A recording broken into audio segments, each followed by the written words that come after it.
Well, hundreds of residents in Waterbury are without water this morning following a water main blowout. The city also closing schools as a result.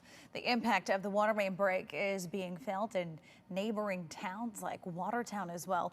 News 8's Brittany Taylor is live in the Brass City for us this morning.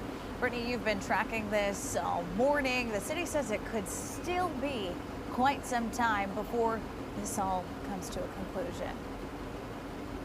Yeah, Mackenzie, according to the city, they might not be able to make the necessary repairs until this afternoon at the earliest. And that's because they've got to wait for 3 to 4 million gallons of water to drain from a water treatment plant that's about 10 miles away. So let's give you a closer look at the scene here along Huntingdon Avenue.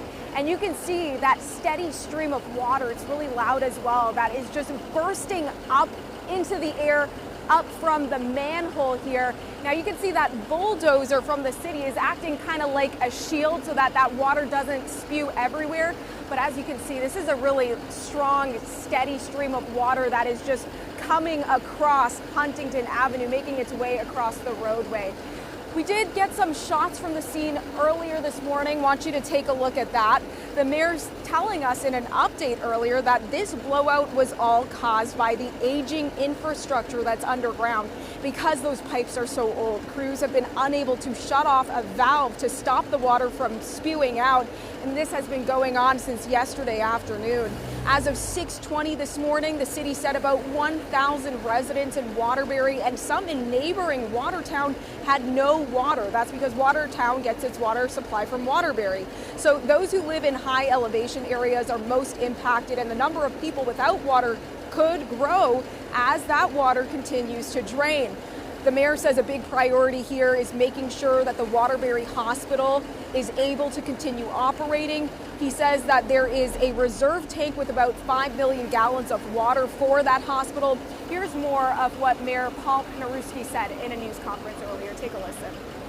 As you know, the infrastructure underground in the city in most places is well over 100 years old.